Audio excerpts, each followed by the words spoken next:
You're listening to Real Talk Texas with local expert Steve Hakes. Now, here's Steve. Welcome back. You're listening to Real Talk Texas. I'm your host, Steve Hakes, and today in our studio we have Homer Brown. And Homer is a 30-year tax expert, and he's here sharing advice for all of us as to how to get prepared to do our taxes this year. We've talked a little bit about the fiscal cliff, and what that really means to us as an average citizen out there that files taxes. And we were talking about some of the tax deductions that people make and what might go away. Before the break, we were getting down into some of the itemized deductions that you should be thinking about taking if you're an employee and you don't get your expenses reimbursed, for example. So I want to continue that a little bit. So I work for a company, maybe I'm an outside salesperson, and the company doesn't reimburse any of my expenses. I'm on commission. What are some of the things that I can write off on my taxes? The criteria for taking a deduction as an employee is the same as being operating a business. It has to be reasonable, it has to be necessary. Those terms connotate that it has to have a relationship to the work that you're doing.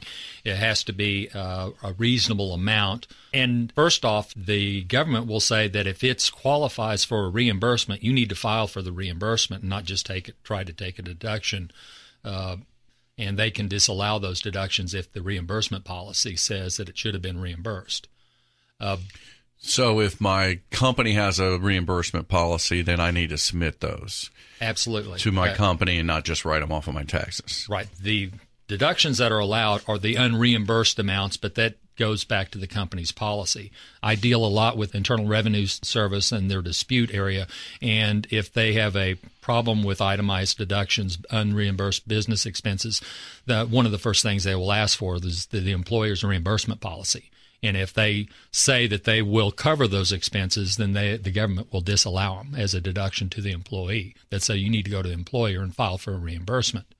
Okay, so I take a client out for a really expensive dinner, and my employer policy is no more than $100 a person. Mm-hmm. And we go to a great establishment, we have a great time, and I turn it in, and my employer, it's $500, and there's two of us.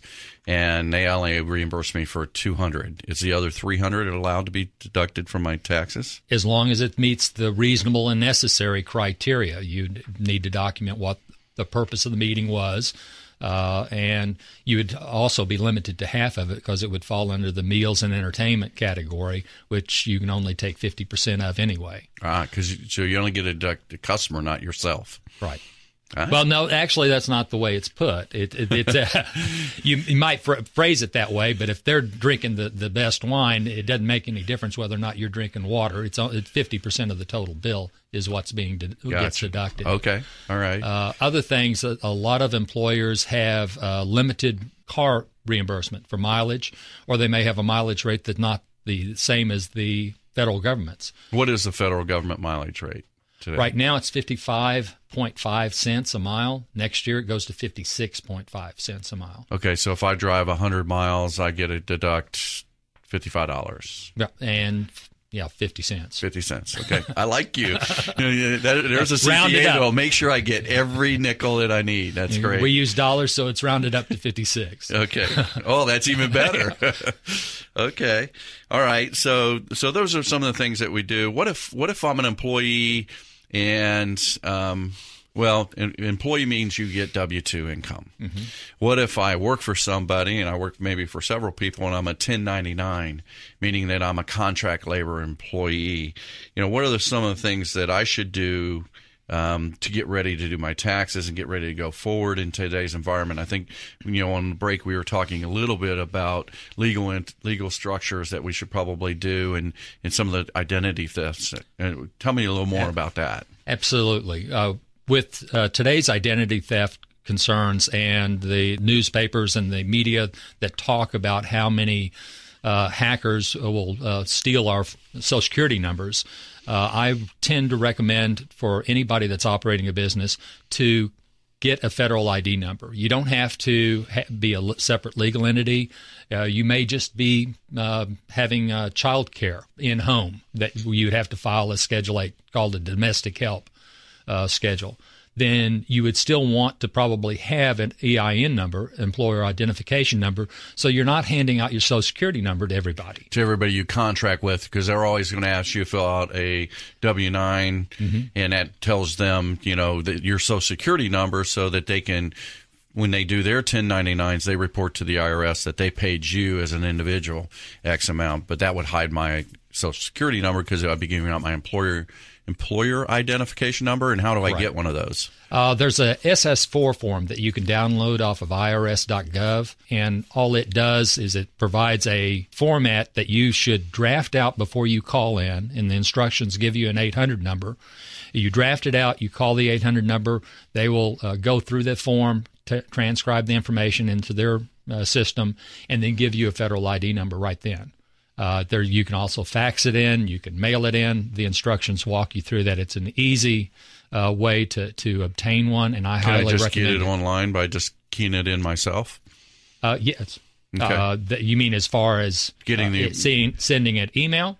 No. Just if I just went to a website and filled out my information and then asked for an employer identification number, would it just kick me out one right there and I'd print it out? No, I don't believe they are set up to do that. Okay. I only know of the call-in and the fax and, of course, the mail.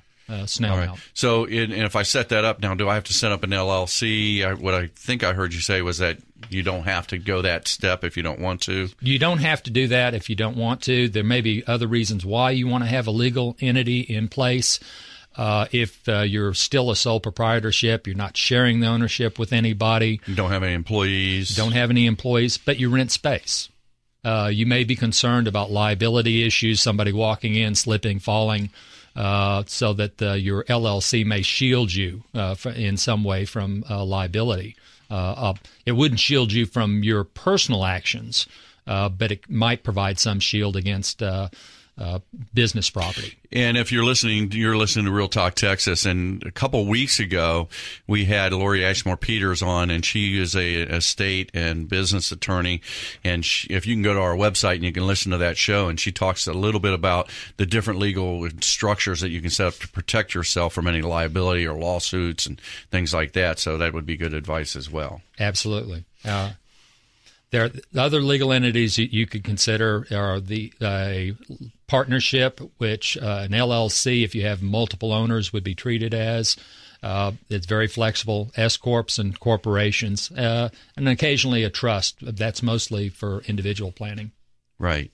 And she talked quite a bit about those, and it depends on your situation and whether or not you need a trust or as part of your life plan. And we've got some really good experts that are involved in Real Talk Texas. And so I highly recommend listeners out there to go to our website, realtalktexas.com, and they can get a lot of different things. And you'll actually be able to listen to this show again, probably after our producer, Paul Webb, puts it up on the website, probably Wednesday of next week.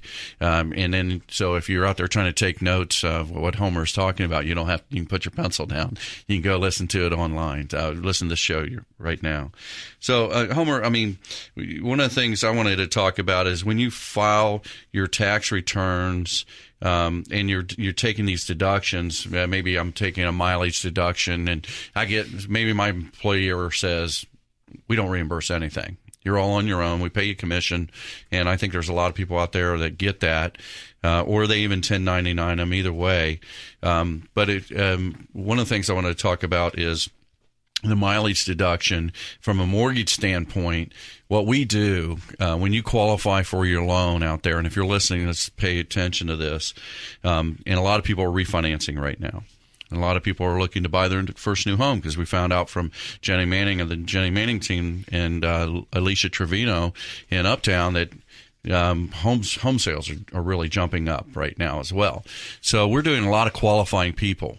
And so one of the things that when we qualify you, you're going to give your tax returns, you're going to give last 30 days pay stubs, you're going to give 2 years W-2s. And as a mortgage professional, I'll tell you that if I looked at just your W-2s and I didn't look at or read your tax returns, I would use your income, say it was $100,000, I would just take the $100,000 off your W-2, and that's how we would qualify you. when you dig deeper, and we also run what we call 4506T, which is a transmittal. It's basically is audit back from what you handed me as far as your tax returns versus what the IRS actually got. It's an audit that's now in place on all loans. It used to be on specific loans. Today, it's on every borrower. I don't care who you are. The mortgage companies are required to double check everything. It's full disclosure. And so one of the things we find is I recently did a loan for a young guy just out of college, and he did his tax returns online, and he did his mileage deduction, and he didn't tell me that. So when it came time to audit everything, I had this $5,000 deduction, which actually ended up kicking him initially out of the loan because our processor saw it and took that off his income. But what I was able to do by showing some of the IRS tax codes, things like that, some of the Fannie Mae guidelines that allow you to put a portion of that mileage, that 55 cents, I believe it was like 12 cents of that is considered depreciation of your vehicle. Mm-hmm. And so I was able to add that back in and save the loan. So, if you need some really expert mortgage advice out there, call Steve Hakes. But we're going to go to break now. And when we come back, I want to talk to Homer a little bit more about that, about doing your taxes online, or what do I really get by reaching out to a firm like yours, Homer, as far as a CPA firm? What's the differences?